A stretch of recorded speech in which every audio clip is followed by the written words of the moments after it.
Hello and welcome, ladies and gentlemen, to a COC Formula 1 2020 season. I am Kai and I am welcoming you at the Circuit de Catalunya here in Barcelona for qualifying for round 4 of the 2020 season. Joining me in the commentary box today will be Jamie. Hello, Jamie. Hello, Kai. Looking forward to an exciting race here for the Circuit de Barcelona Catalunya here for, I believe it is round 4 of the 16 race calendar here for the AOC Formula 1 season. Yup, 3 races behind us and it's been quite a blast so far. So yeah, obviously we're in for a thrill. You know, the moto layout of Barcelona that we're using, because we're not using the Grand Prix layout, is one that produces good racing. And I'm glad we're using it. I think, you know, it is the better layout, and hopefully Formula 1 will start to use it soon as well. But yeah, we can see Fernando Tost now on his lap. It's been quite a while, the race last time out at Hungary. It was won by the pole sitter Dennis Graf. Graf himself already has 2 pole positions on his account. The only other man to be on pole is Enis Panachko of Mercedes. But here we go, on board with Fernando Tost. And Jamie, why don't you take us for this lap? Indeed, going through turn 1 and 2, both of them are small braking corners, but here it is through the looming turn 3 where they have to keep the throttle on and keep to the inside line before they stretch out just at the right time before they brake hard. As they go in through turn 4, they're entering into an elevation heavy but very mid-corner section here. Now they're going to break through for one of the slower corners here in turn 5. Gonna get that good exit now through here. They're going to go for a slight kink now before they head into this corner here. This corner you need to use all the curb in order to get a good line out for there. If you don't take enough curb, you're going to end up off the track here. Nearly flat out for here where they have to maybe just light up a bit as we go for a second DRS section here of the straight now. Now this is where it's been reprofiled. Now they have to brake much later now, and the more later, as we can see, Tost has just slid it around because he locked up there a bit. After that exit comes into the other second of the long sweeping ones where you keep it in. Out for the exit there. You don't have to go in for the chicane now. Instead it's another 4-gear turn before they head out to the final corner, carrying more speed as well, and that will complete the lap of the Circuit de Barcelona Catalunya. Yep, and a 1:18.8 from the McLaren driver, not bad, a benchmark definitely. Emil Nilsson goes, 3/10 behind the McLaren driver. To be fair though, McLarens do seem to have quite a bit of pace this season, as we have seen in Hungary, for example, so not really surprised. Also, I am surprised to find out that Circuit de Catalunya has proper corner names. I don't think... that's Parachki there. He said his lap time, and now a bit of an altercation with the Williams. I don't know which Williams that is. As Konechina goes second, Parachki awful lap. I'm not sure if he hasn't been held up on that one, but the Mercedes driver definitely will need to go out another time in this session, as Franco Gamba now currently fastest with a 1:18.6 to 10ths clean ahead of Tost. Now Alfred Klaus, Graf's teammate in the Red Bull, sets a good time, and Johansson beats that one, 1:18.1. Can we go into the 17s? No, Kulasets goes into 5th place. But yeah, 11 cars already have set lap times, and what I wanted to mention is that Catalonia actually has track corner names, and I never noticed this before actually setting this, preparing for this race. So it's time we use them. We can now see Johansson enter the Seat corner, named after the Spanish brand, as that's Victor 5. Albon. Yep, E10 he goes. Not bad for a Haas. I mean, he is in front of a Williams. I mean, a Mercedes. Sorry.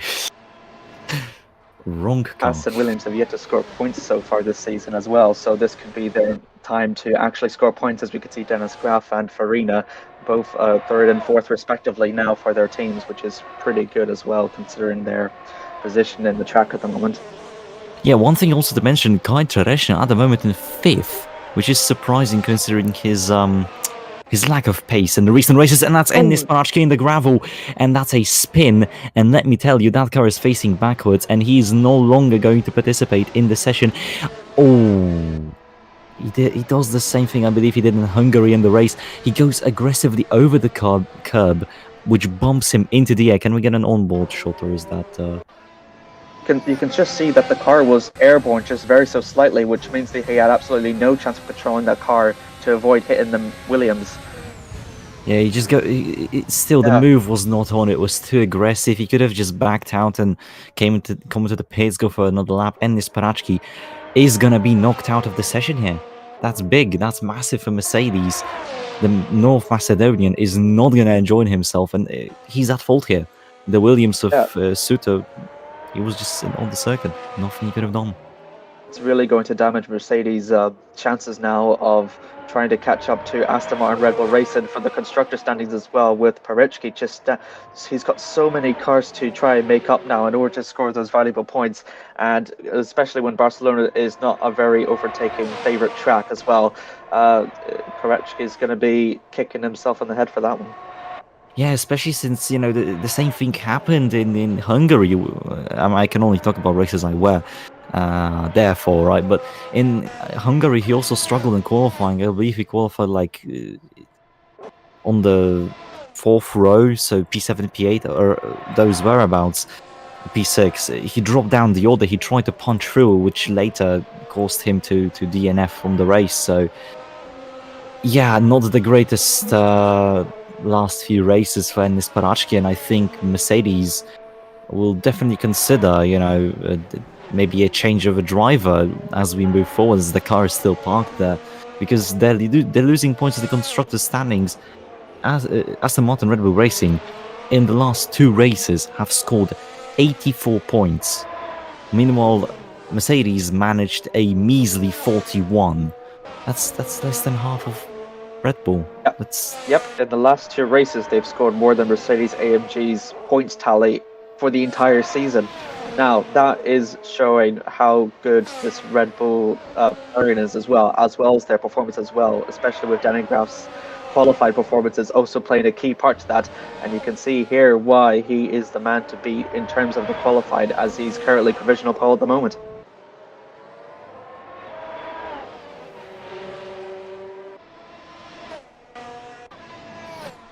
Alright, on board with Otskin is going up to 9th. I think there's an improvement there from the Chinese driver of Whale. He's going to 13th as well. McIntyre for the British driver is up to 5th. He displaces Kai Cesaria down to 6th as well. Yeah, the McLaren again showing good pace, with Farina being a surprise in 4th, I have to say. Maybe Ferrari is regaining some of the pace they've lost as the season started, as that's Victor Kula sets now. Vojta, sorry, not Victor. Crossing the line, and it's a good lap. It's P9 for him, and the Czech driver currently making himself nice and comfortable as both of the Renaults make it into the top 10. At the moment, your knockoutees are Albon, Parachki, Cesetti and Suto, with one car not being here. And that's Blackwood. Blackwood is... I think Blackwood might not actually be participating, as Emilia Konicina in the Alfa Romeo Racing All-in car. That's an amazing lap from her, as she puts herself up into P10. Very nice, and 18.6. Great performance there from the Alfa Romeo driver as well. As we round above Otskin, I don't think he improves to try and get into the top 10 for the Scuderia AlphaTauri team. If they've still yet to score... No, one of their drivers has yet to score a point. Actually, Albon has yet to score a point. He's the only sole point scorer for the team, I believe. I could be wrong. Emil Nilsson is the only man that has scored points. It was during the 2nd round at Silverstone, the 1st anniversary race. He finished P8 in the car. Yeah, AlphaTauri not having currently a success story yet, but then again, theoretically a new team, right, when you think about the naming conventions. So we'll see what they can do. I do think as the season moves on, as the races start coming on and on, they might pick up a few more points bank positions. And today it looks like they might. The top teams don't really seem to be at the top anymore, especially when you look at Parachki's lack of performance. The thing is, he could be, if he doesn't actually make any positions, this could be this is his second non-point finish for Mercedes if it ever goes that way. And it looks possible as well.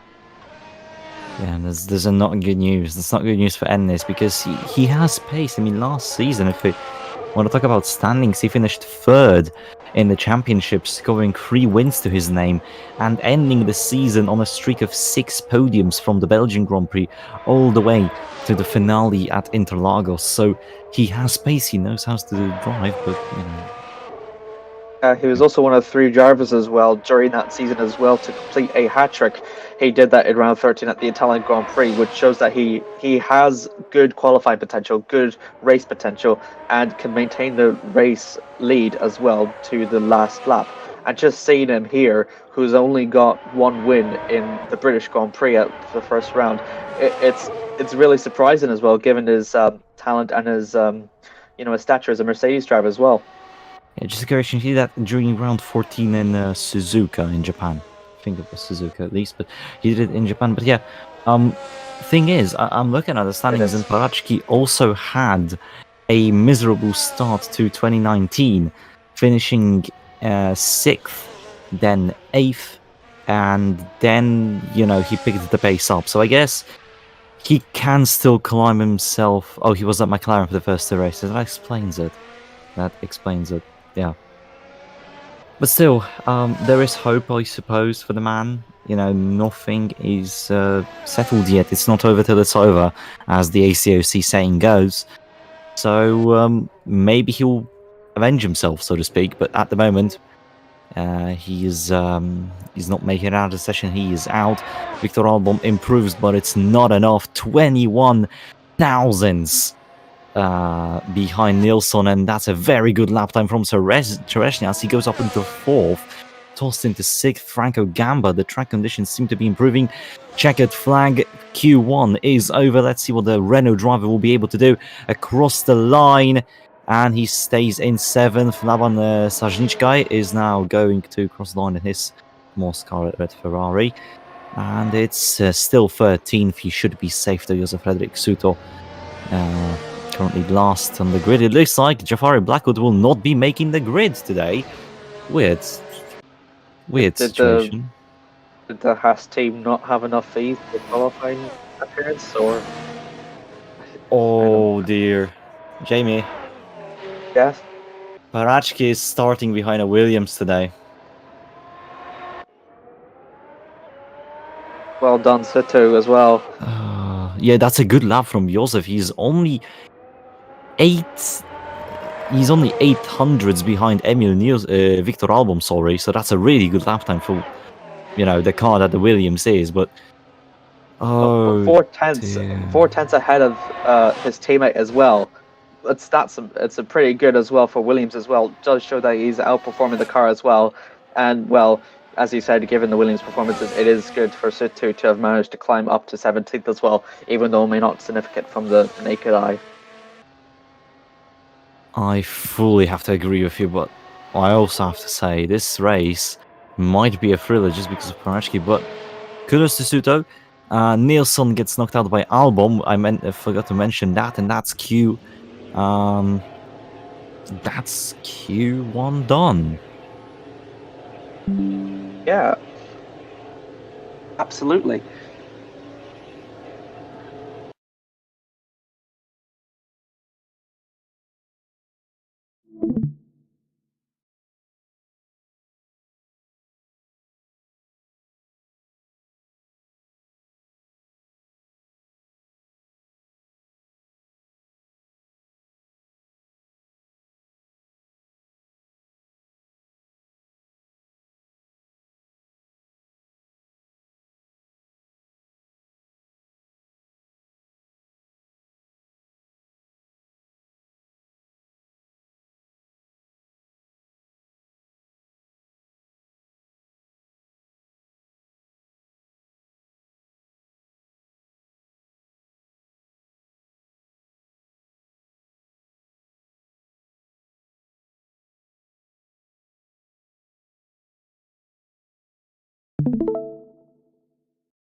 Sorry for the little silence break. I was just getting news about what happened to the Haas team, and it turns out it was a hydraulics issue on the car of Blackwood, leading to him just not being able to start. And Haas, in fact, have also confirmed that they will not be able to field the car for the race.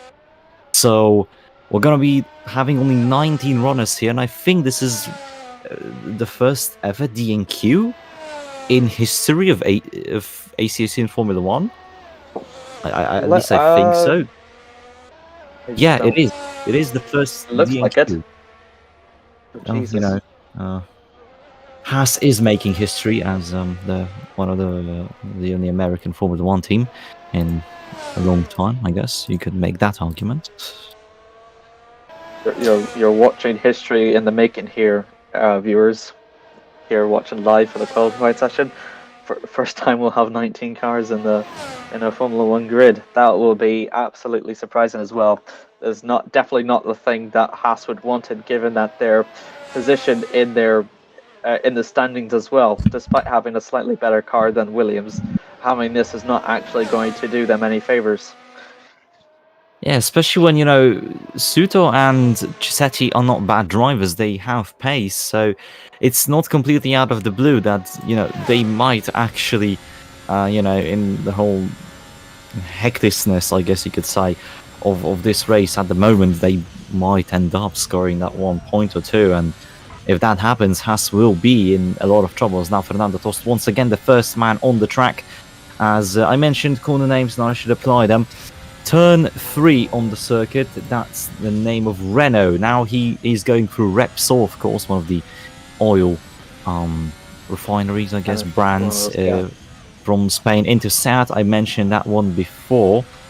Now downhill for a bit of time and then uphill into the Verve chicane. How you're using the old corner names. Most of them are sponsors.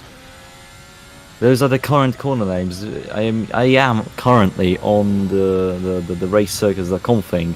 2021 onwards, they still use sponsors for some reason. But yeah, into La Caixa, now into Bank Sabadell. Long right-hander, very challenging, especially with that little left-right flick. Into Europcar. Yeah, there you go, Europcar, and into New Holland to finish the lap. Interesting they use sponsors and not like, driver names. I guess that's a bit unorthodox, but hey, I don't mind. It adds character to the track because it's still all Spanish, as Johansson beats the lap time of Tost by just 3/10. I think La Caixa and Campsa are the only non-sponsor corner names of this track. So those can just technically be our only corner names. We could just call them out.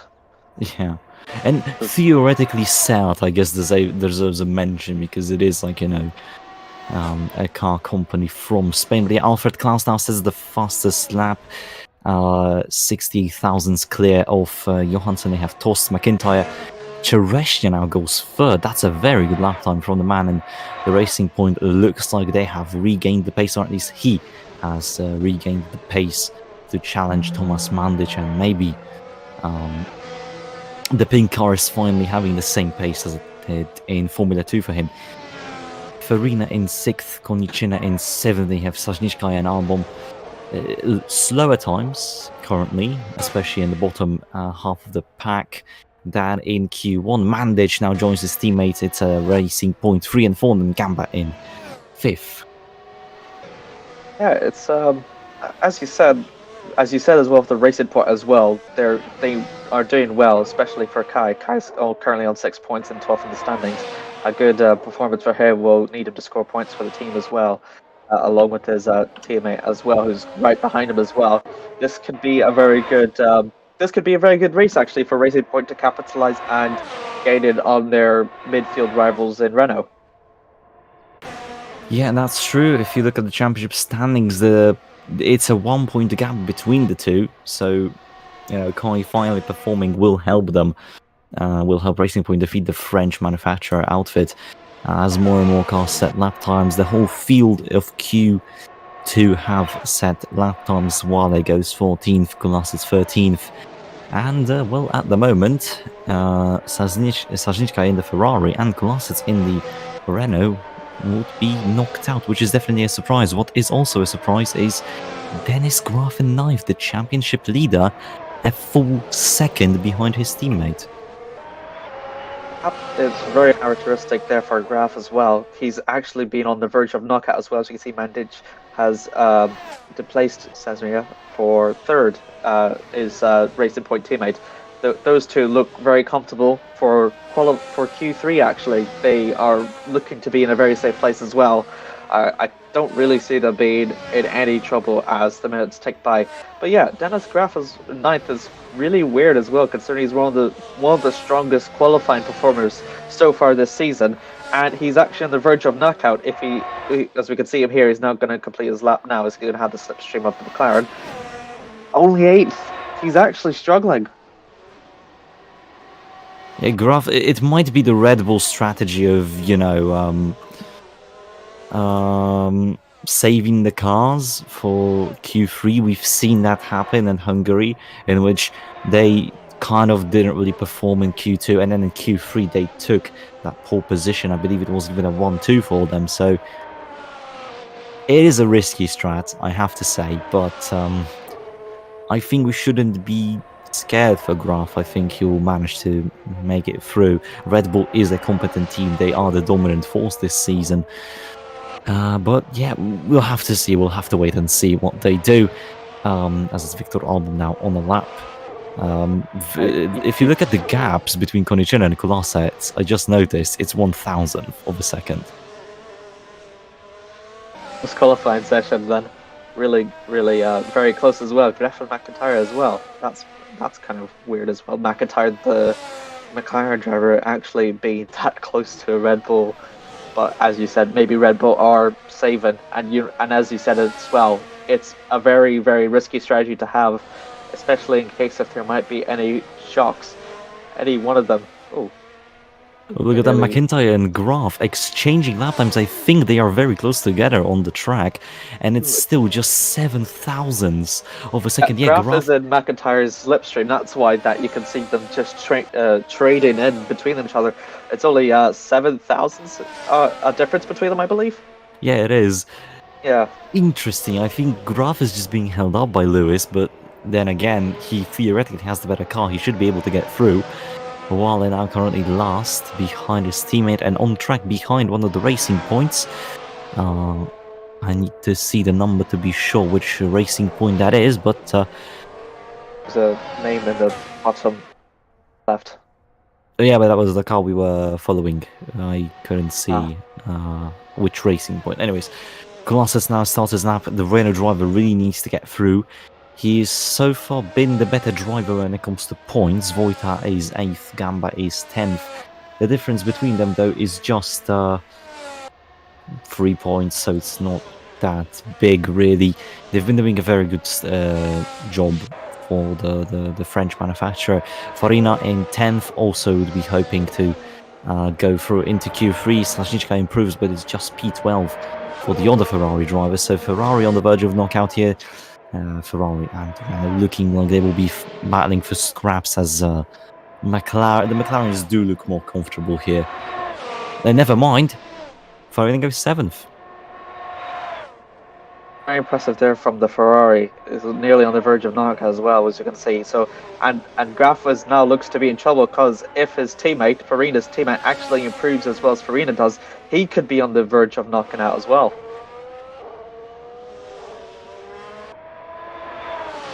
Yeah, as we follow Sazniczka, I think for the Ferrari cars have unlocked, more pace now. I think they will be able to go through. Kolasec improves, but it's not enough to go in front of McIntyre. The gap is a measly 15,000ths of a second. As the clock is ticking down, we're about to have only 20 seconds left in the session. As Konicina, I think she'll make it to have one more lap. No, never mind, she pits, so Konicina ends her session. We already know that Tost, Johansson and Mandic. And I think everyone is actually finishing their runs. They're all pitted prematurely. They're not completing their laps as well, even if they're improving. Yeah. and that's qualifying 2 done. Yeah, So and that's a shocker. no one. Oh, there's one. And Shureshi Let's go third. improves to beat his teammate. Wojtek Kulasec is still on lap, so it's still not all clear cut, but we already know that Staniczka, Konechina, Album, they all will be knocked out. Waller and Kulasec are the only ones unconfirmed yet. So let's see, following the Renault driver through the final 2 corners, will he enter New Holland? Nope. No, it's all over. Nope. The 2 Renault cars pit. And the provisional pole sitter is going to complete his final lap. Is he going to prove? No, he doesn't. No, he doesn't. And So it is Kulasec, Staniczka, Konechina, Album, and Waller out. And a very bizarre end to Q2. I didn't expect everyone to just end their runs. Well, that's the nature of a second qualifying session, as you guess. I guess people didn't want to push hard because it is the second qualifying session, and just conserve the car or whatnot, and not push for a top 10 position. I don't know if Q3 rules apply here to Assetto Corsa, but yeah, well, it is what it is, I suppose. Oh, we'll just have to wait and see what happens. But yeah, Q3 definitely going to be a blast considering what we have just witnessed. I mean, a Renault and a Ferrari knocked out. One of the Mercedes cars has been knocked out ages ago. We are in for an interesting session. Graf will not have it. Johansson will not have it easy here. The double champion of the last 2 years here in ACOC Formula 1 can't count on his teammate in this session to maybe give him slipstream. He's all on his own, whilst Graf has Klaus. Need to give also a special mention as well to Oshkan as well for the Scuderia AlphaTauri team, who has not scored points in the first 3 races. He's on a good chance for scoring points now. Is he into Q3 as well as the sole AlphaTauri driver? Yeah, we forgot to mention Özkan. He has been flying. Nielsen left down in 16th. Özkan will be at the very least 10th. So a very good performance, as you say, from the Swedish driver. Absolutely, as well. Really need to. It'll help as well for AlphaTauri's improvements up to the midfield as well. They're currently sitting 4 points as well. They're really lacking. They're currently ahead of Alfa Romeo, and well, their next opponents, as if you might as well say, Scuderia Ferrari, who were second last season. Isn't that amazing? Just day and night as well. Now we've only got one driver in Q3 for Ferrari, whereas last season it would have been a guarantee that both drivers would have been to Q3. But Farina's the sole Ferrari driver here. That is just the beauty of Formula 1. One day you're at the top, and then, one thing changes, and suddenly you're down at the bottom. So it is the beauty of the sport, and I am all for it. We should have more regulation changes from season to season. We should just have a lot of swaps, right? Make the field a bit more spicy. Yes. Kai says we need to win the World Championship next season.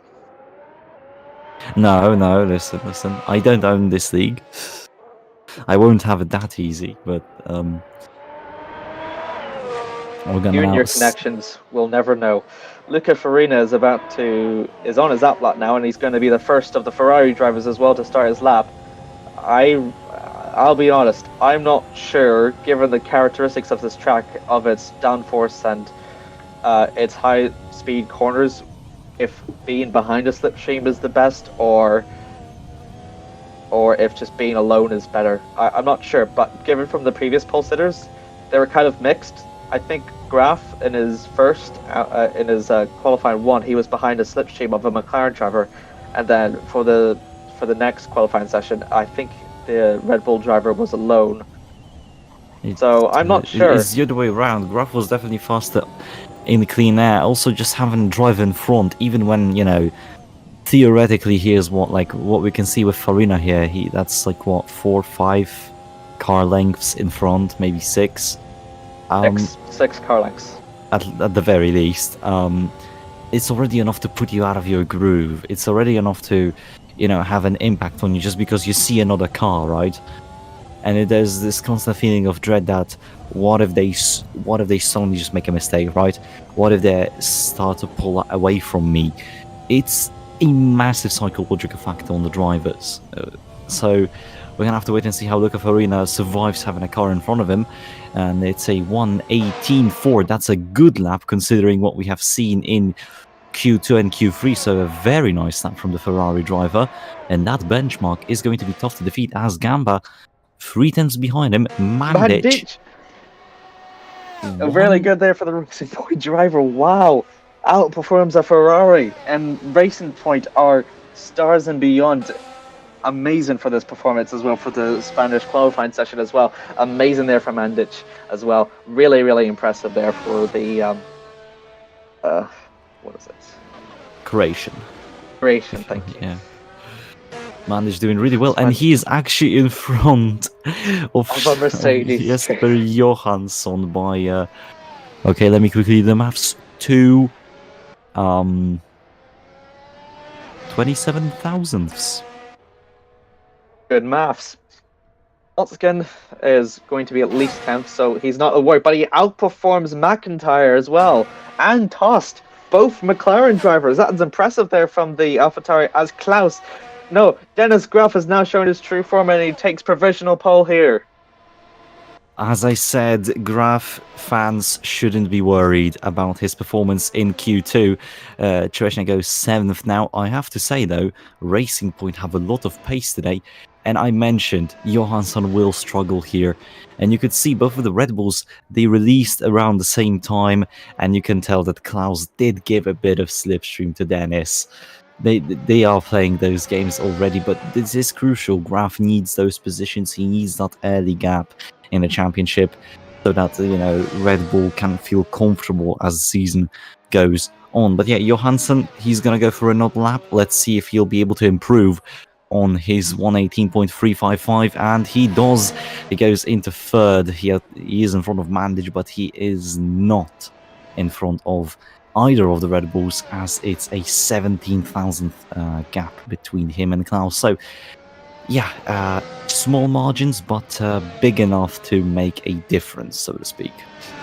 It's interesting that you mentioned about the two Red Bull drivers working beside each other, because that's what the problem with Johansson and Farina have, because their teammates are not there, so they're kind of alone in a situation whenever they're into qualifying 3 to set a good enough lap as well. As you've just seen, Klaus has now taken provisional pole as well, who's taken it away from his teammate Dennis Graf as well.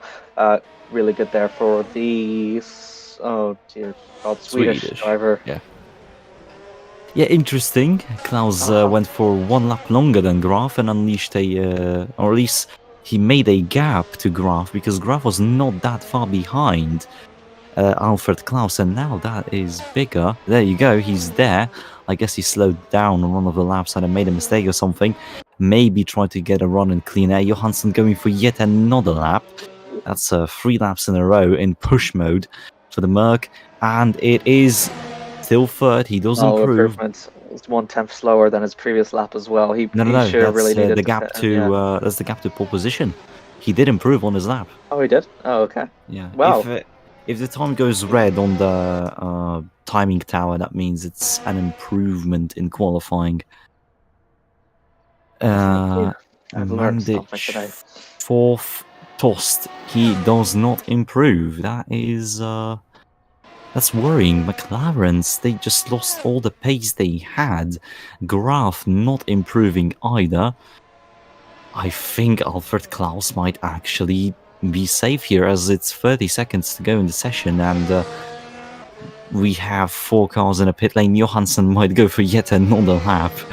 He's just gonna set those laps until the session's over, I guess. But yeah, Gamba also saying goodbye to this session. He goes into the pit lane. He's 6th.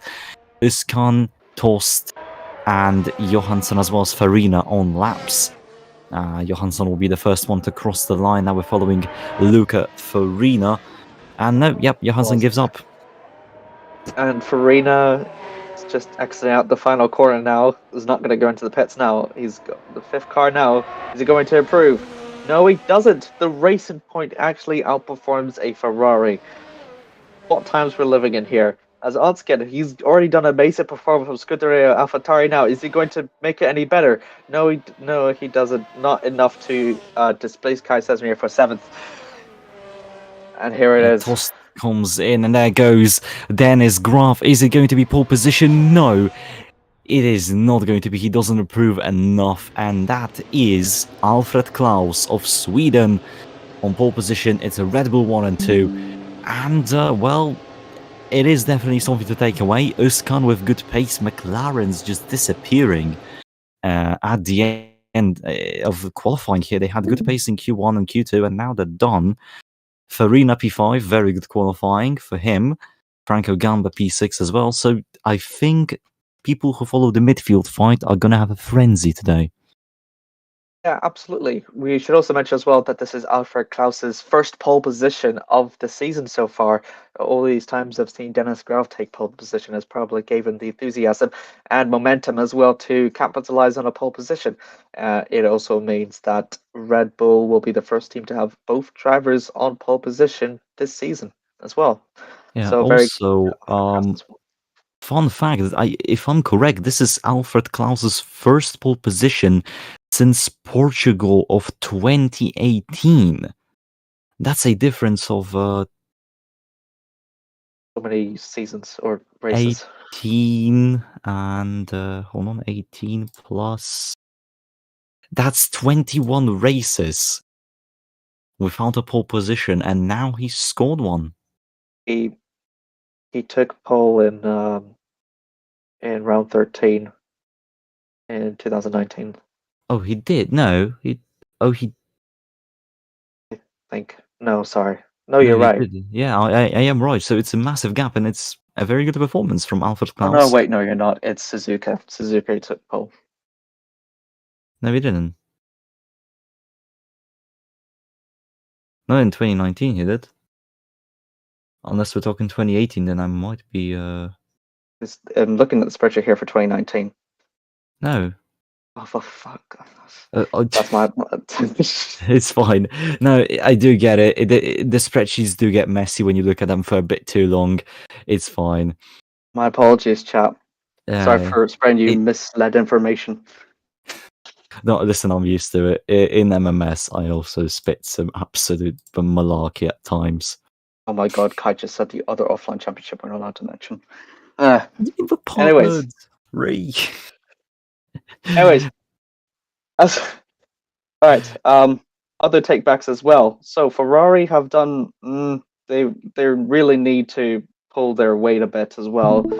It's not very fun seeing one driver in P5 and then the other one who is meant to help the other driver is down in 12th as well. It's not actually very good for them, especially. So I don't think they might be able to capitalize on any wins. They will score points. Don't get me that wrong. They'll definitely will score points, and that's the thing that they desperately need, because being behind Renault and Racing Point does not look good, especially for Ferrari, especially considering their ACOC's heritage as well, whenever they were a front runner as well. So it's something that Luca Farina and his teammate in Labian Janetsky would want to change for sure. Yeah. Szczesnicko definitely needs to pick up the pace, but one thing to take out as well, Alfa Romeo had a very good qualifying. So, Jamie, let's go through the grid order for the final time. I can take the top 10 and you can take the bottom 10. And we're going to start out with the front row, which is filled all with Red Bull cars. It's Alfred Klaus of Sweden, joined by his championship leading teammate Dennis Graf. Then you have in P3 Jesper Johansson for Mercedes and Thomas Mandic, fourth for the Racing Point team. That's a very good result from the Croatian. In fifth, you have Luca Farina for Ferrari and Franco Gamba in P6, a fully Italian row. Row 4. In seventh, you have Kai Chereshnya for the Racing Point, and P8 is Samet Özkan for AlphaTauri. Very good qualifying from the junior Red Bull team. P9 is Fernando Tost, and joining him in the 5th row is his teammate Lewis McIntyre. And that rounds off the top 10. Pulisic starts for the 11th for Renault, followed by Shinetsky for the Serbian for the Ferrari in 12th. Very disappointing there for him. Kurjednia for the Alfa Romeo is currently in 13th, followed by the only Haas driver running on the grid for Albon in 14th. Well, the Chinese Alfa Romeo driver is currently in 15th, and followed by Nilsson in 16th. Pretty lackluster considering his teammate's performance. Sutu is the better of the Williams drivers, and a magnificent performance for him despite the car. Currently in 17th for the Slovakian, 18th at the Macedonia Parachetniki, who had crashed involving a team involving the Williams drivers. Currently 18th and does not progress any further. Cesanetti is 19th for the Italian driver for the Williams, and Jafari Blackwood is the only driver that does not make it into the grid for the first time in ACOC history. And with that all in mind, let's head down to the grids. Yeah, as the lights are coming on, it is 6 red lights. And we're on the way here for the Spanish Grand Prix. It's a very spinny start from Alfred Klaus. It was not the best of getaways we've seen this season, but it is still him leading. He's side by side of his teammate. We can see that is Franco Gamba there trying to line up a move, but into turn one, it is still Klaus leading. Johansson has made a move on the Red Bull of Dennis Graf, his championship rival. Farina is up into 4th, side by side of manages to go for turn 3. And it is going to be the Ferrari on the outside on top. No, it is Mandic still in front of him. Mandic might go on to Dennis Graf here. No, he doesn't. Still side by side. Farina and the Ferrari might have the superior line. He slingshots himself on the outside into the inside corner of Sat now. Side by side. Still beautiful racing between the two. But it is the Ferrari now fully in front, gaining positions. Wojtek Kulasec has a very good start to this race. Already 2 positions up. Samet Uskan down to 10th. McIntyre down to 11th. Waller up into 14th. Salznicka down to 13th. That's not a good start from him, as Parachki is already up into 17th, but it is Alfred Klaus leading the races now. They all pile into the La Caifa corner. Kulasec trying to make a move on Fernando Tosse. They're going to go side by side for a little flick here into Bank Sabadan, I believe. And that is that is Josef Frederick Schutter out in La Caifa. Oh dear! That is bizarre. We need a larger replay on what happened here. On board with Giulia Cisetti here. She goes to the inside. Oh, yeah, 3 wide. Doesn't really work into that corner. Unlucky, unfortunate. That might be a penalty to Giulia Cisetti. What will you take away from this, Jamie? I think that was a teammate collision, and clearly did not break enough as well there. Particularly, has improved those down from 18th, he's up into 16th as well. But yeah, 2 teammates colliding as well. That's just really disappointing as well for Soto as well. It's really really bad. I really don't have any more words for that other than it's awful. Yeah, it's the 2nd teammate collision for the Williams crew in a row. If you remember, during the Hungarian Grand Prix, the 2 Williams cars also went side by side for turn 4 there. The quick left turn, which were, uphill, quick left. Yeah, they collided there, putting Cisetti out that time. This time it's Suter, and it's just unlucky. It is... I don't know what to take away from it. Cisetti saw that her teammate was side by side with Parachkian. I guess the saying, I'm not mad, I'm disappointed, really works here. But speaking of Parachki, he's already chasing down Daniel Waller for P15. Yep. Well, it's what you can give for the a car as good as a Mercedes, probably one of the best cars in the season, although the results may not show that. It's definitely on par, if not maybe slightly better than the Red Bull the Red Bull car actually. But just not having much luck as well, as we've head into lap 3 out of 37 now for this Spanish Grand Prix. Yep, DRS has been activated and Salznicka is already making use of it, sending it onto the inside of Emilia Konicina. Gets the move done. No, he doesn't. Gets a bit of a tangle there. No, he gets the move done beautifully through the first 2 corners. Parachki makes the move on while they stick. The next target is Victor Albom. And if you look at the front, Klaus has pulled away by a whole second from Jesper Johansson. Graf also a second behind the Mercedes driver. So I think the situation at the top is going to stay as is. But Mandic cannot accept the fact that he's been overtaken by Farina on the first lap, and he's going to go and try and chase down the Ferrari in front of him. Yeah, well, the important thing is, despite how it may look as well to us as well, seeing that lead build as well, it can really change in an instant as well. We've seen this with previous series as well, with whenever like they're under pressure, or if there's a collision, or if it's just not showing enough pace as well. All that can change in an instant, and suddenly that lead is going to be, challenged or under pressure now, as we see with Parechki, who's trying to make a move on Albon as well. And now we're back over to Luca Farina, who's currently in fourth for the Scuderia. Yeah, Farina managed to get into the DRS range of Dennis Graf, so he is a potential danger to the championship leader and his podium streak. Oh, there you can see. Look, nearly made a move there, Albon on Kosciuszko. Yeah, Albon. It's Slavic surnames are. Thank you very much. Thanks very much, Eastern Europeans. They're a bit of a wild ride at times, but yeah, Victor Albon definitely needs to make the most of this race. Of lacking a teammate, lacking a car to really fight for something more than maybe the top 15 positions. He has to maximize this race. Parachki now behind him. Mandic and Farina still close together.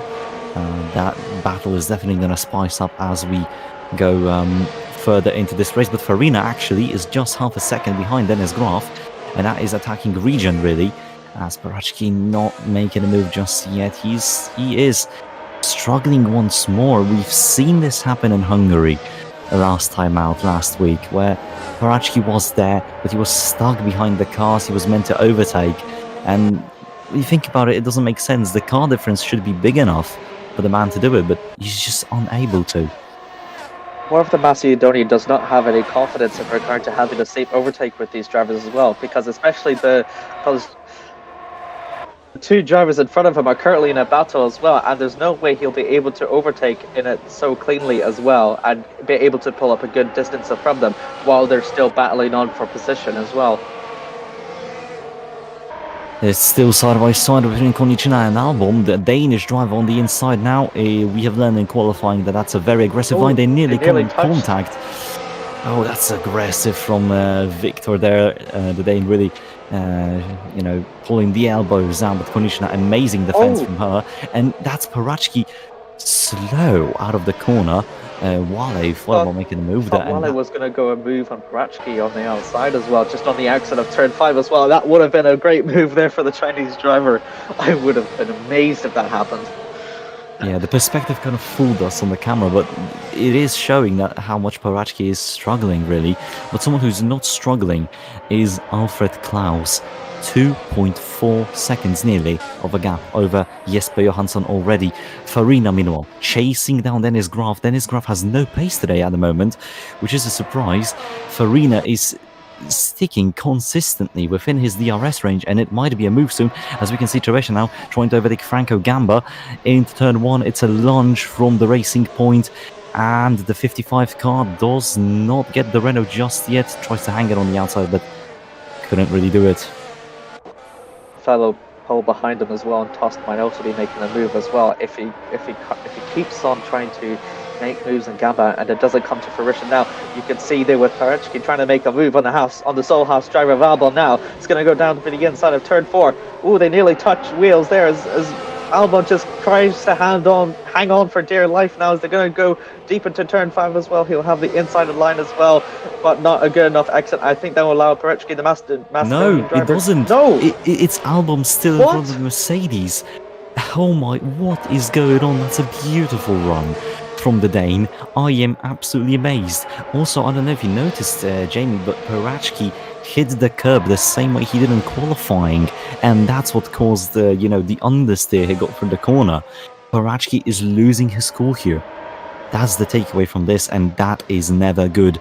And someone who's not losing his cool is Luca Farina. He is flying, and he's doing everything he can to get that Red Bull behind himself and get Ferrari their first podium of the season, as Teresha once again trying to make a move onto Franco Gamba. He has moreover speed, but again, the inside line into turn 1 is not a favorable one. And once again, the number 9 Renault, no, actually, the Renault bounces on the curb. I think it's a number 8 car, sorry. Side by side now between the two, and the Italian has to yield the position. No, he doesn't just yet. Tereshny will be forced to take the inside line through through turn 5, I believe. I might be wrong on this one. They're still side by side. 4. And then now, this is turn 5 here, right ahead of you. And then, so if we can see there from Prich as well, I think Gamba might be, he has the momentum as well. Probably a better exit for the inside line, surprisingly, as well, for the speed as well. Also, good shout out to the Scuderia AlphaTauri driver of Samet Ozekgan for the Swedish driver. He started 8th, but he's currently settling down in 10th. Yeah, meanwhile, Nilsson, I have to say, Emil Nilsson is struggling a lot here. That's uncharacteristic of him. And Julius Assetti, once again on the inside of Lakaitha, this time doesn't hit the white car in front of her. But unable to make a move as well all over the back of the number 9 car. I have to say, though, Chiasetti being able to stick with the pack is very positive for the Williams team. It might be a change to come. As there we go, Farina finally gets close enough to try and send it onto Dennis Groff, but it's unsuccessful, and that allows Mandich to catch up. And we can see it's nearly a 3-wide moment here, because both Albon and Parachki thought, contact. They all thought about going into Konichina, and Parachki again just isn't able to go through. Yeah, he had a very untidy moment there at the exit of turn 1 that has definitely hindered his progress now to try and overtake. Now he's maybe even the pressure from Vale as well, for the Chinese driver as well. If he does not make an overtake on Albon anytime soon, Mercedes would have to be very worried, and this could be the first. This could be his a consecutive non-point score finishing for Paritsky, which would be very worrying for Mercedes in the long run. Yeah, in Formula 1, when you're in a top team, it's sometimes better to, have a DNF rather than a 0 next to your name and result, because, when you retire, people might think, he's in the top couple, he retired, it happens. But when you bring in no points in a car like a Mercedes, that is when all the questions that the media loves to torture drivers with starts to pop up, right? Also, if we want to have an update, we're just going to see what Tereshny can do. This time he has way more overspeed, closes the door, he tries to close it. No! Oh, it says he's out! They're both out. Oh, no, Gamba's moving. Oh, Gamba no, is he might rejoin? No, he's out as well. They're both... No, Gamba's going. Moving. But Tereshny's out. He's in the gravel trap and he's out. Oh, he did cause the accident a bit. He did cause the initial touch of Gamba. Actually, we need a replay of this. We need replay. We absolutely need a replay, because that is absolutely... Yeah, it's gut-wrenching there for the Racing Point as well, because both drivers were doing so well, and... Actually, I'm not sure. What? Yeah. I'm not so sure. If you look at Gamba here, he's on the outside. He turned into Earl. Oh, he clips him with his rear tire, the rear tire's touch, and this is what causes the contact. Was Gamba hit by someone on the oncoming traffic? Because that might be even more damage. Yeah, he was... Oh, no, that's his teammate. Yeah, I think it was. It is Kulasets getting hit. Oh, no. Oh. Good news if you're a Ferrari fan, they're going to be in double point scoring finishes. I can't believe I'm saying that. I can't believe I'm saying that. Also, McIntyre and Oskin get promoted to 8th and 9th respectively. So good news if you're a AlphaTauri fan and a McLaren fan. Yeah, Sorry? as McIntyre had a slide through that quick right-hander. Sajinski already trying to make even more of what just happened on the circuit, trying to get himself into 9th, but it's such a gutted feeling for a Racing Point fan, if you were one. I'm talking not one for obvious reasons. No, it is going to hurt Racing Point a lot. At the moment, sure, they're scoring 10 points, but McLaren are now in double points. Renault is pretty much done for today, I think. Kulasets, he is in 7th, but he might have some damage. And well, Gamba is as good as out of the race. Parachki now up into 13th because of all of this. He tries to go for Albon, and that is not how you do it. That is just...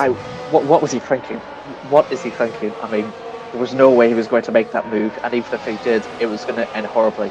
Should have not really have gone for a position that much if, well, given the nature we've seen. As he goes wide for turn 4, is the pressure of trying to overtake Albon and Parechki is, Vale and Nilsson is maybe cut.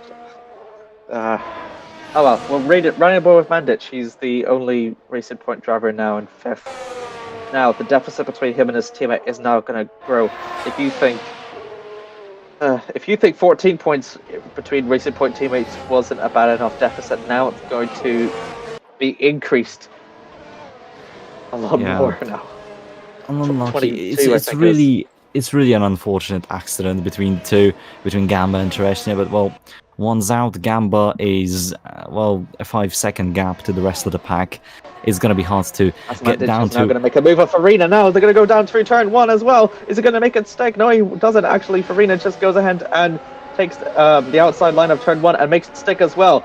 Very good there performance for Mandic, as now we see for Sajnitsky. On McIntyre, the British driver just holds it out for turn 2. Yeah, Sajnitsky really aggressive. He knows that he has the pace to go through Lewis, as Anis Parachki still trying to get through Albon this time. He gets a decent he actually run. Might make it. Might actually make it as well. Albon had a slingshot out of the corner. Parachki once again hits that curb, but this time he manages to make the move stick. He's finally through the Haas car, but a new challenge arises in form of Emilia Konnichina in front of him. So Parachki still not ideal, 2 positions away from points. Farina under pressure from Mandic, and Graf has managed to get himself within a second of Jesper Johansson.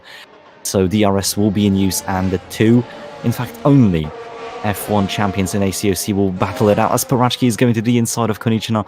I think he finally gained confidence that he lacked, as you said, and he's making a beautiful move around the outside of the Polish driver here. Never mind, he goes wide, nearly into the gravel. He is giving it, at least we know he's giving it his all. Got DRS, and now Mandic goes into the inside of Farina. Nearly touch wheels. Farina just holds on to turn 2 as well and just makes it stick as well. Look at Farina's holding on to P4 for his dear life for the racing driver. What momentum those two will have, as we've just seen. Parechki has now gone past Koznichia. Yeah, a sigh of relief in the Merc paddock, I guess. Now he's in clean air, now he can catch up to Sajnitsky, but it is not going to be easy. You know, a 4-second gap, it's not easy to catch up to. And I think this is perfectly illustrated by Jesper Johansson. That man has a 5-second gap to Alfred Klaus. The man from Sweden has pulled away massively here. He is the dominant force of this race as Mandic closing down on Farina. Cool assets, despite hitting his teammate. I mean, his teammate just popped in front of him, not like he could do much about that. He still has the pace, and he's attacking Fernando Tost now. So it's not over for Renault. They might still pick up some good points on the fight between themselves, Ferrari and Racing Point. Yep. I must say, what a great day for the Swedes in particular as well. Klaus is currently on an untouchable lead. Johansson is on for a stellar P2 performance for the Mercedes.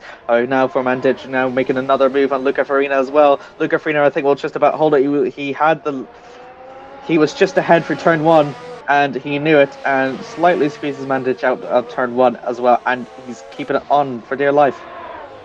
Interesting thing, I don't see the DRS flap on the cars.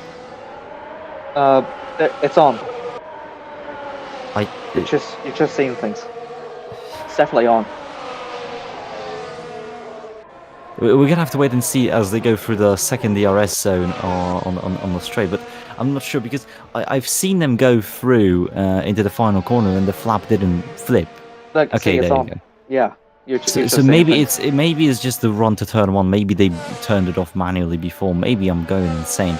We'll have to wait and see.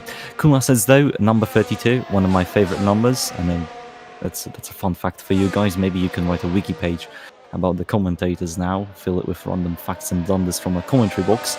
But anyways, Please Kulas don't is now closing down on Tost with Özkan, not far behind him.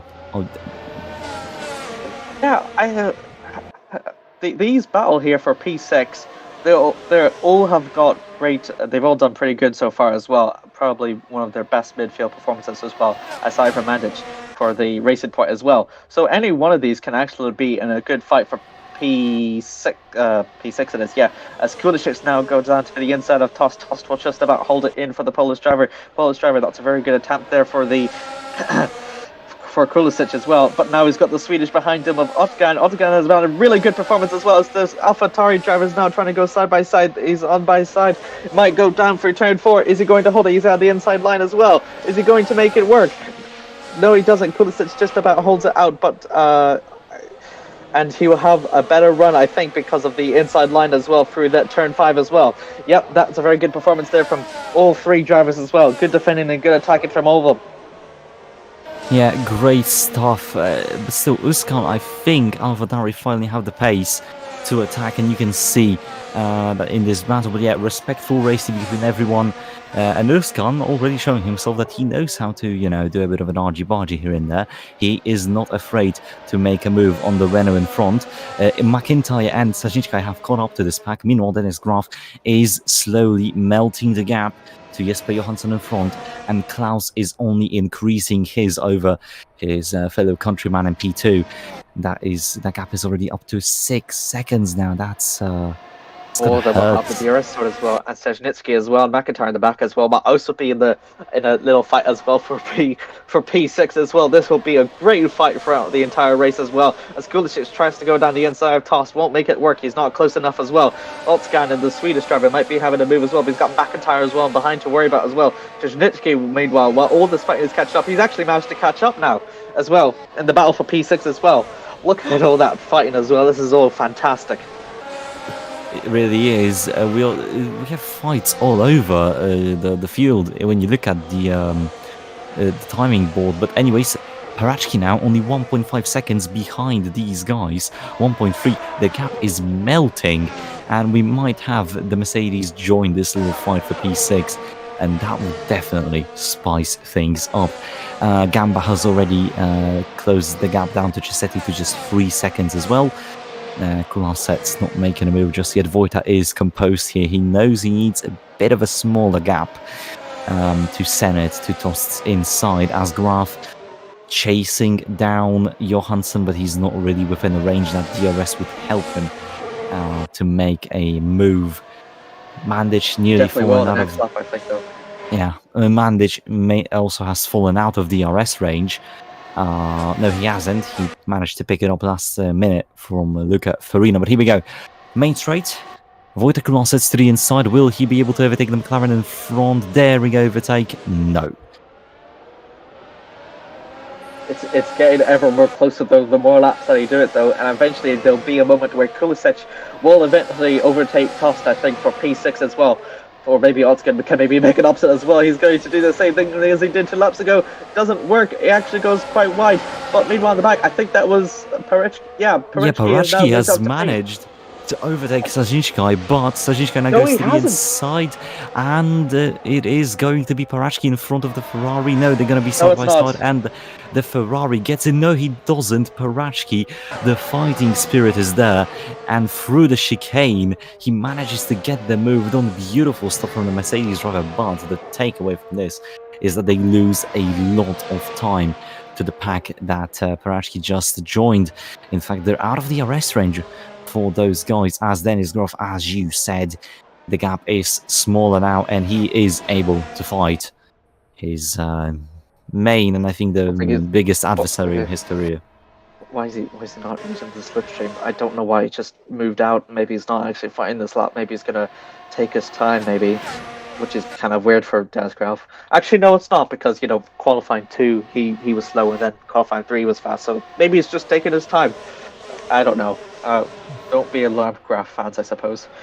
Red Bull in real life, and I suppose we can slowly give that badge to them in ACOC as well. They are a team of psychological warfare as Wale is trying to go into Albon. Albon went a bit wide into turn 1.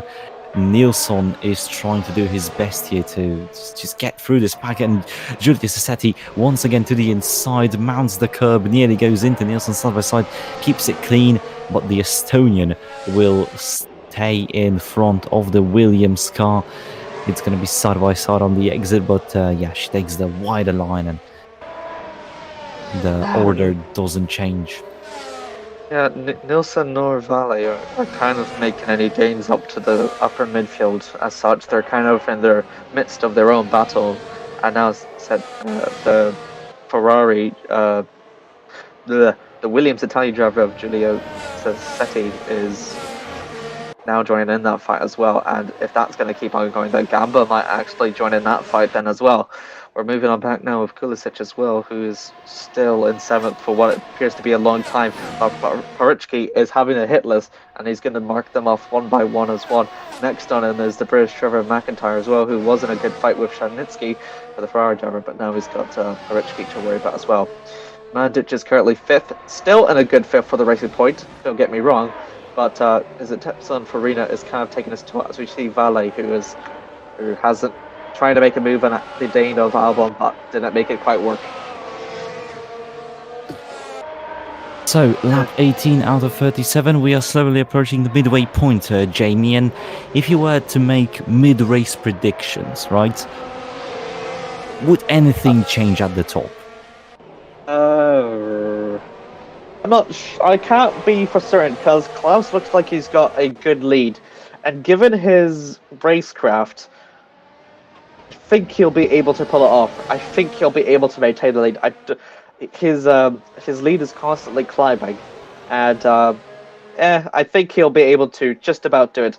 Johansson and Graf, though, they're going to be in the midst of a fight of their own. They're heading into the 3rd lap now. I think Graf has maybe closed it up. He's still not tagging Johansson, surprisingly. He's still not close to him, despite having 3 laps of having DRS range to the Swedish. But Mandic and Farina, though, are they going to try and fight it out as well? Mandic is still closing up to Farina, but somehow it's not like he's making any progress whenever he uses the DRS, though, which is very strange for the Racing Point driver, I must say. He's just not able to make through, but I think what Graf is doing is somewhat smart. He's just applying pressure, but not sending it. He is just there for Jesper, and these two have battled out so many times in Formula 1 in ACOC over the course of the last, 4 seasons? Well, the 4th one, so 3 seasons, but still. Graf knows how to pull a good trick on Johansson, as that's Giuseppe still trying to get through. Emil Nilsson Gamba has caught back up to this pack here, and might throw a spanner in the works of the Williams driver. Back to the front, the gap is now 7 seconds between Klaus and Johansson. Klaus and Johansson. That is massive. Albeit, I'm curious to... Yeah? Your point about Graf. I guess my point about Graf got censored or something. I hope Jamie will be back with us here shortly. He does have a bit of technical difficulties today. It's a bit of a shame they had to happen during Bottas. Here we go. That is Mandic now trying to make a move onto Farina, but he defends, and luckily the other Racing Point avoids contact and doesn't suffer his teammate's fate. My apologies. It's fine. What did you want to say?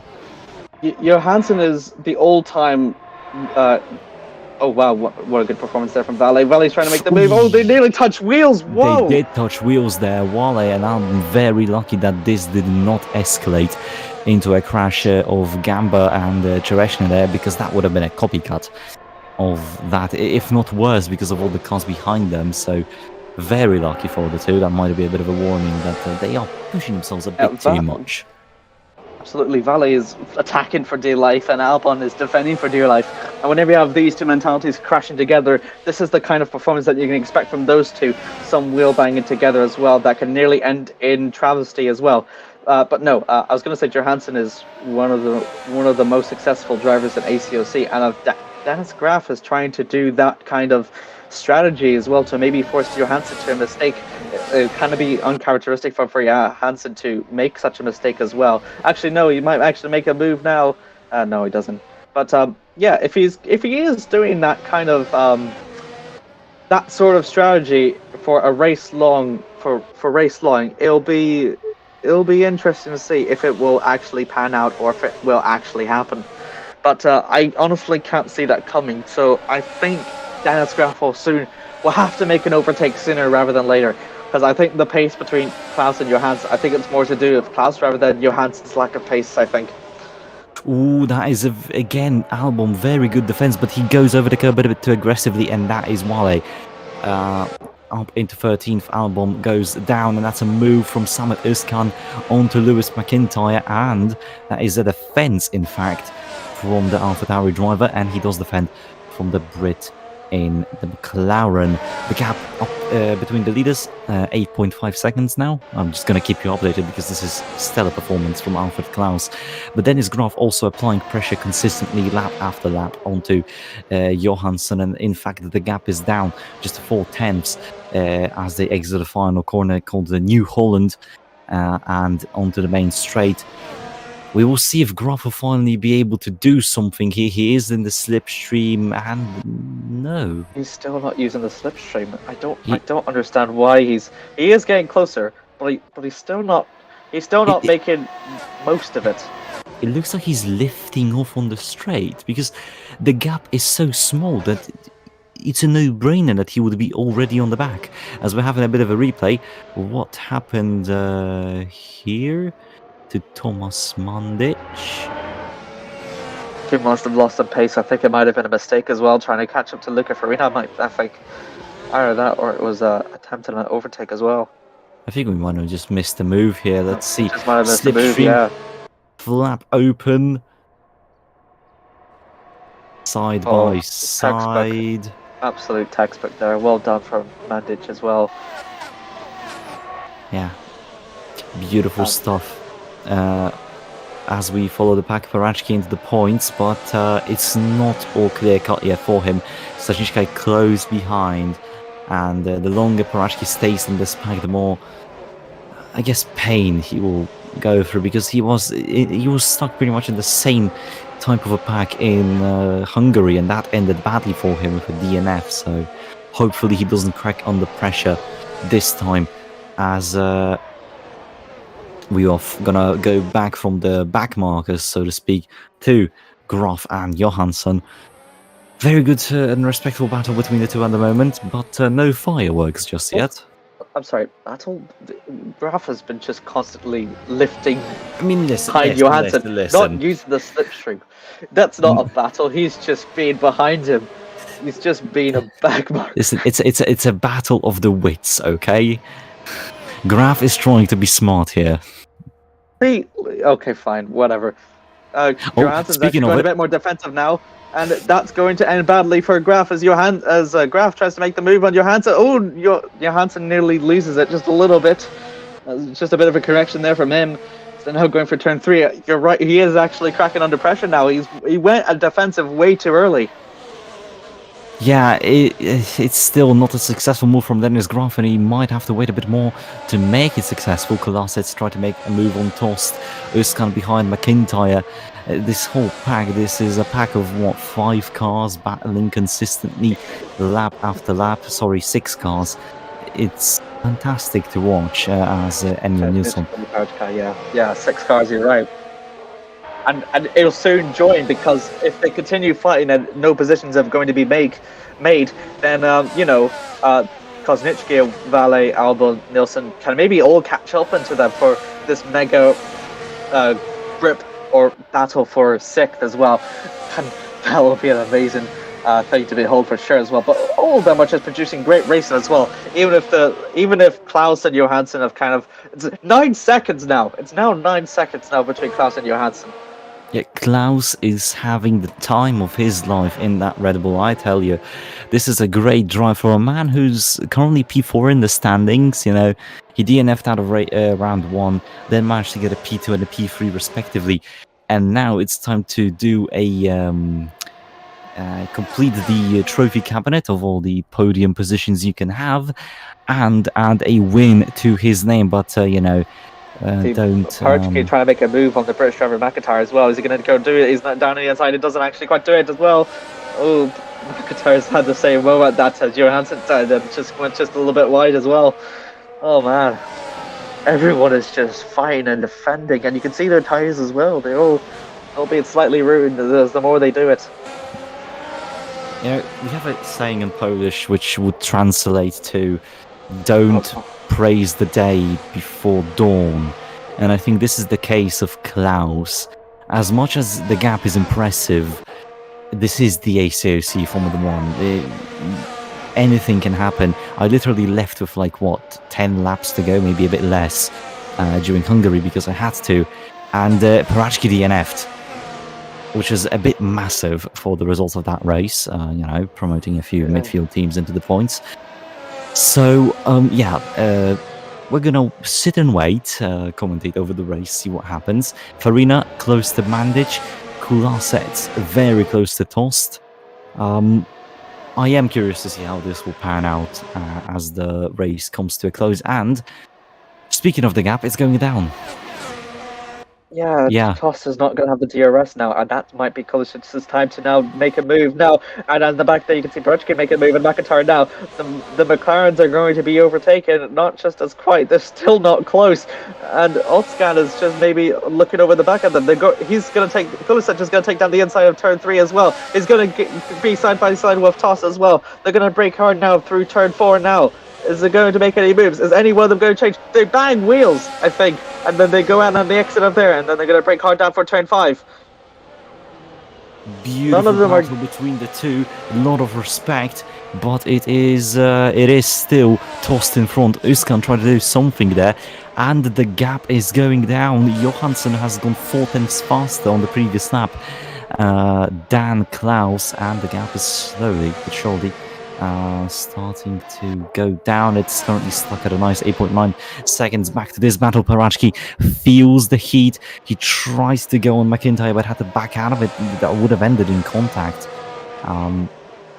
He definitely knows that this is the moment where he has to make the move in the race, but he goes wide. That nearly gives Sajniczkai the space to make a move for the last 2 corners. Back to Kulasets, who's the leader of this pack. Never mind, back to Farina. He tried to make a move on Mandic. Didn't work out at all. Back to this pack. Uskan is already lining himself up for a move. Here we go. And it's not going to happen. And Graf just makes... Johansson's off! You are joking. It's over. It is over for Jesper Johansson. You were right. He's made a mistake. I don't believe it. The most successful ACOC driver of all time has made a mistake while under pressure of Graf. Graf's I don't believe what I'm worked. seeing. Into turn 4, what happened? Let's see. He goes into the corner and the rear just goes. The rear brakes locked up. He's gone. He made a mistake. The car, it might have even been a failure at this rate, but he's out of the race, and that means Mandic is third. The race at points third. Oh my days! And look at this. Parachki is now making a move. He's up into 8th, but this means Mercedes, who were on course to maybe just score that 20 points. They would have scored they would have scored 20 points if the race were to finish like it was. Sorry, 19 points. Now they're gonna score 2. And Red like Bull... you said, anything can and will happen. And I didn't believe that Johansson would actually make a mistake, but all that pressure from Graf has all caught up to him, and he was probably defending for so long. Graf was just behind him for so long that it finally caught up to Johansson, and all that defending has tired him out, and one mistake has now cost him a podium position, and more importantly, points for the standings now, and that is absolutely amazing.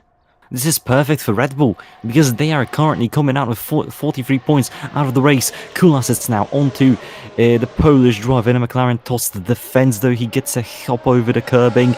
This allows Kulasets to go to the inside, and the Czech driver is not gonna allow for 1968 to happen again. He's gonna go to the inside, and the number 32 Renault pushes tossed very deep into the corner. The McLaren is able to defend, though, and it is going to be tossed in front. Most likely he's going to get that better superior inside line exit. No, he doesn't. Yes, he does. It is going to be Wojtek Kulasets still down in 6th. Ooh, just lose the curb, and it's just nearly his car went airborne a bit. Also, Samet Otgen, I think if this keeps up, despite not scoring any points, if he finishes the place where he is, he's going to outscore his teammate Nielsen, the Estonian, as well. Yeah, he's going to outscore him by 2 points if the race was to finish like that, but McIntyre wants to put an end to that. He's all over the back of the Alpha Tauri. Yep. As Farina and Mandage battling for P3. And I have to say, this is going to be a first podium either for Racing Point or for Ferrari of this season. Let me quickly check something. I think Graf is actually catching up to Klaus now. Yeah, he is. The gap is melting. Klaus is not safe. It is 10 laps to go. But so it is possible, it is not without question, that within those 10 laps, Graf will take the gap down to less than a second, and we will have a battle for the lead. But, you know, that's just a theory. We're going to have to wait and see how it all pans out. Uskan all over the back of Kulasets, not really paying himself a favour as McIntyre. I do believe Graf has... No, it's Klaus. Klaus has currently a fastest lap, I believe, and he has pole position as well. So if he maintains the lead, then this will be the second...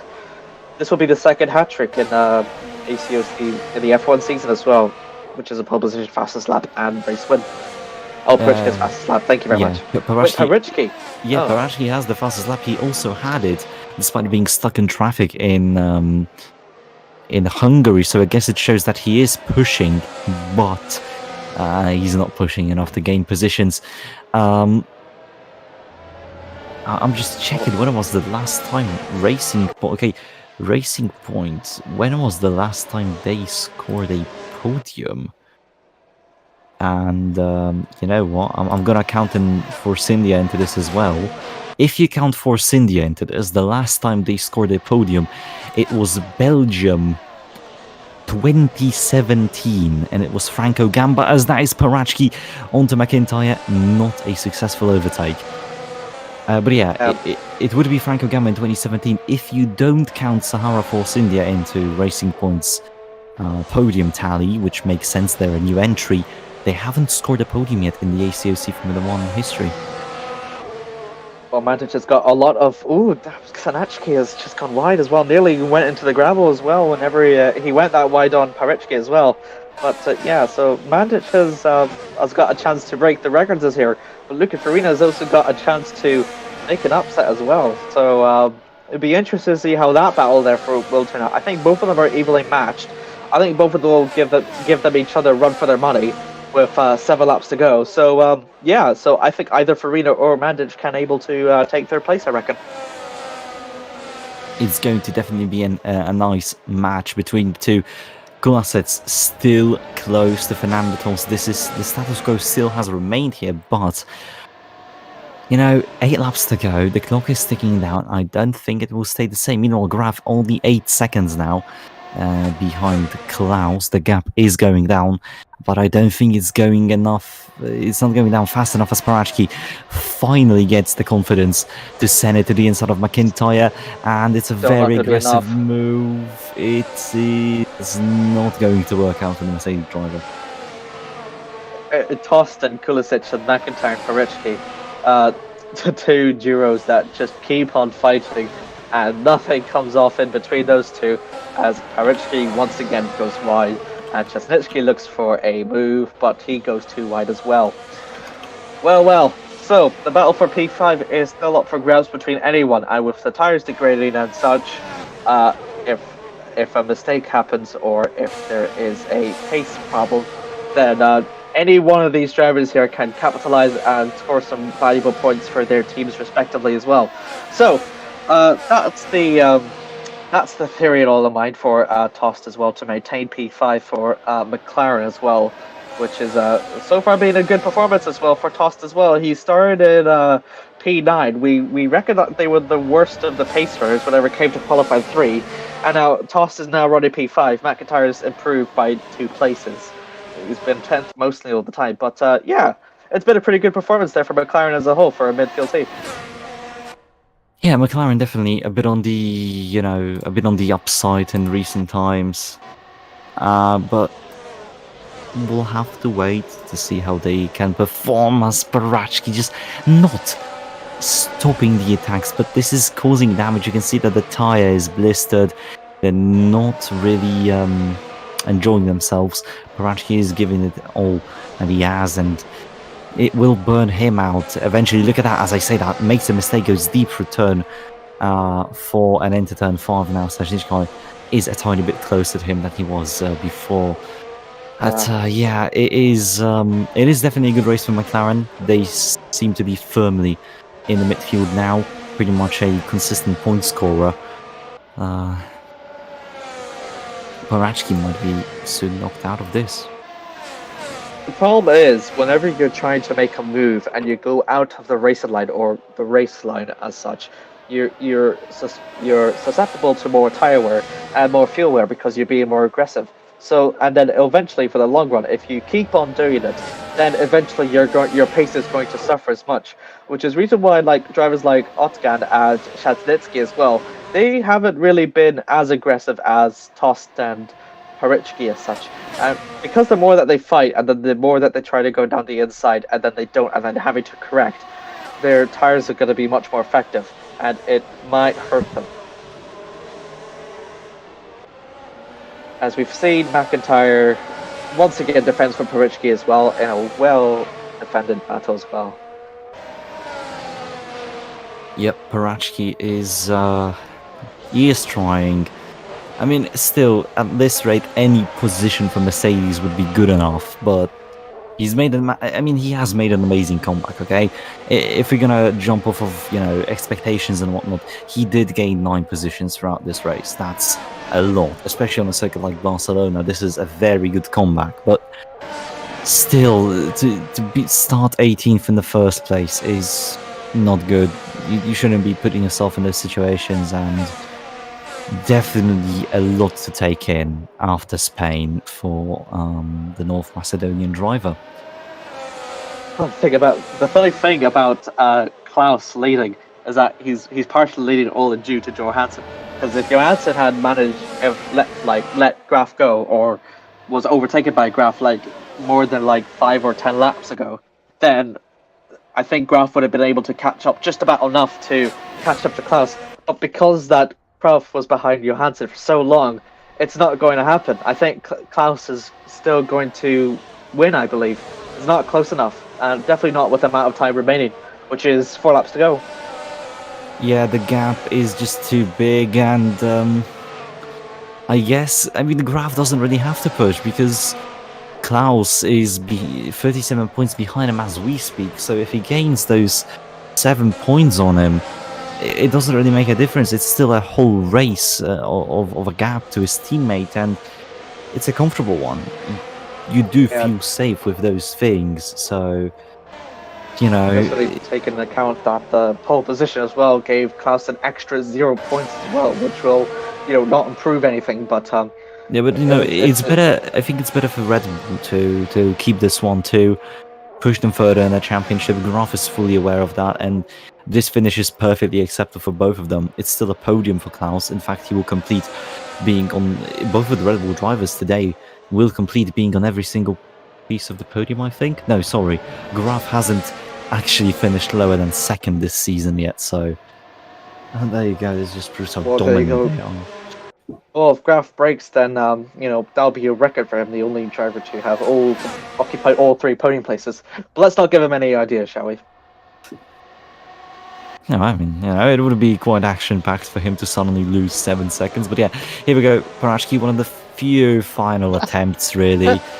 You know, again, time is running out. This is clearly not working. Sajnich now tries to make something of the weird line that Parachki just took because of his overtake at the end. But yeah, with the race coming slowly to an end here, I think Parachki is just going to have to accept this P9 that he's stuck in and, you know, head down, I guess. Prepare for the next race at Malaysia, because there's not much else you can do at this rate. Well, considering where he started, P18th, and he's made up 9 positions, that's, well, I was going to say that's pretty impressive, but, you know, it's a Mercedes, so you don't really expect anything more. You expect something more from that of a Mercedes caliber, as George Russell once famously said, where we fight for podiums, not for P8. Yeah. Well, that quote backfired quickly, though, so... It's on this track as well, which is even more funny. Wasn't it? Anyway. Wait, wasn't it? It was. No, it was Imola. Yeah. It was Imola, sorry. I'm speaking Hey, well, nonsense. it's fine, it's fine. We all have our bits and bobs, you know. I ain't perfect either, don't worry. Very reassuring you are.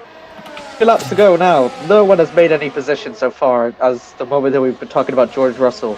But doesn't make it any more or less exciting, because any one of them can actually lose it as well. Tire degradation has actually gone down, which means that they're actually more prone to mistakes. If you think Johansson's was kind of out of character, well, any one of these can have their own moments and slip out and, well, either retire or just lose lots of positions as well. You can also see on the track as well, especially in, I think it's turns 4 and turns 5 as well. You can see the tire marks as well, which is all where the locking up has all been as well. It is down to 5 seconds as well, I believe, between Klaus and Graf as well. It is. So Klaus is also struggling with the tires, but it doesn't matter. It is 2 laps to go, and I don't think you can gain 6 seconds in 2 laps. Then again, I will not speak. If I speak, I am in trouble, to quote the classic. What? Commentator's curse? Yeah. It's, you know, I say something doesn't happen or is quite rather impossible. Like, we thought Johansson is pretty much gonna finish in the top 3, and then off he goes into turn 4, right? So no, but that is really unbelievable, especially given his talents as well, given his, you know, records.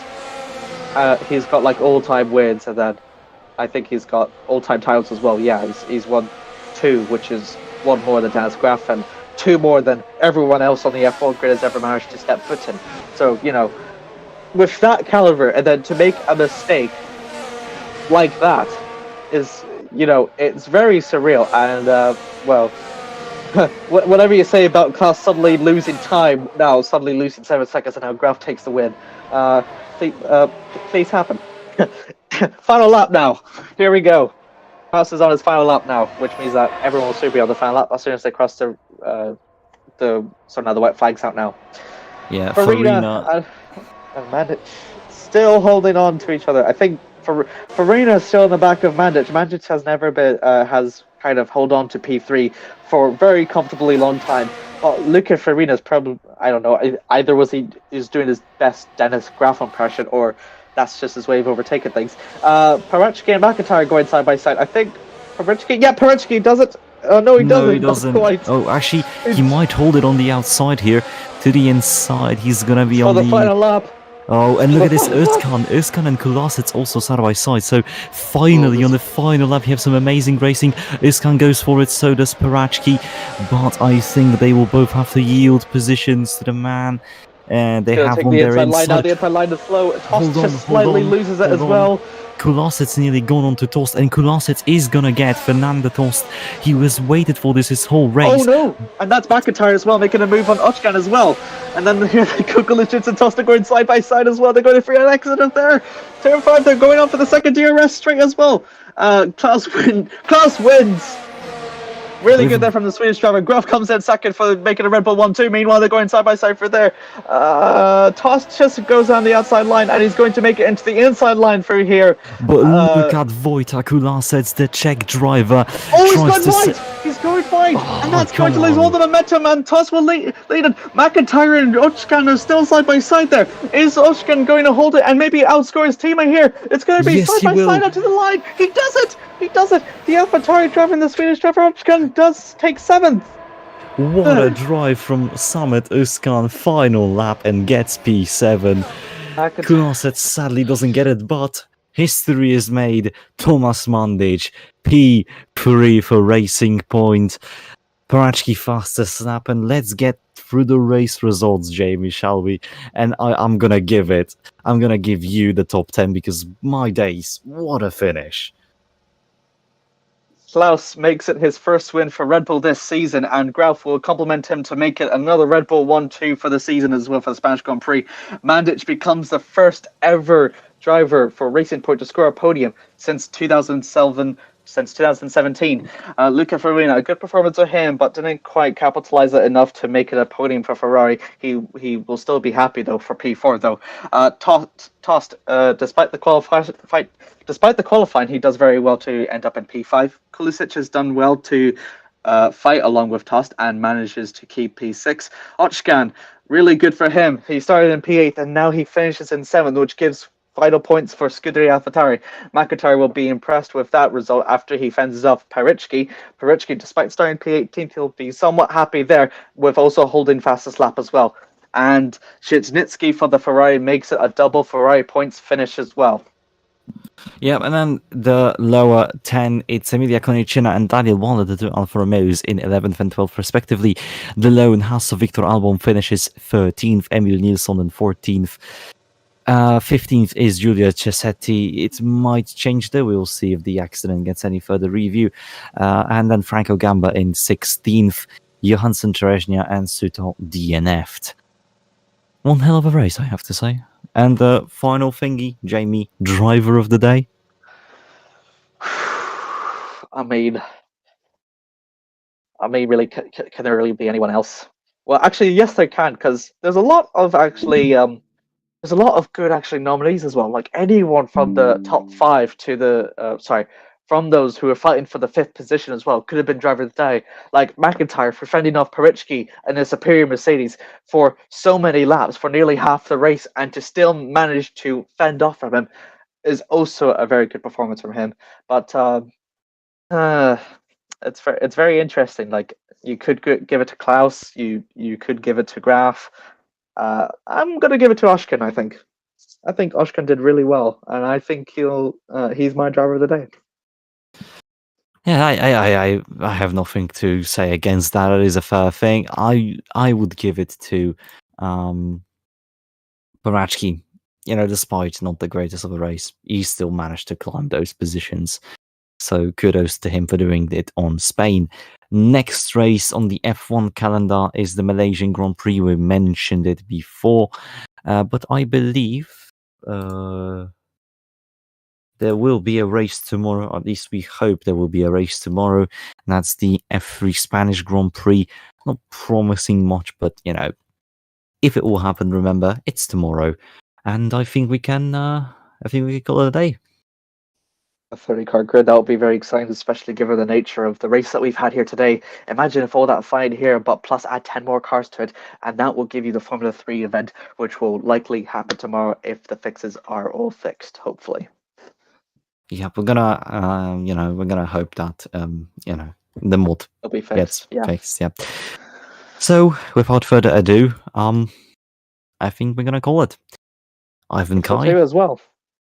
And I've been Jamie. Thank you for watching the 2020 Spanish Grand Prix. And for the Formula 1 calendar, we'll see you in Sepang. And for the others, we'll see you tomorrow.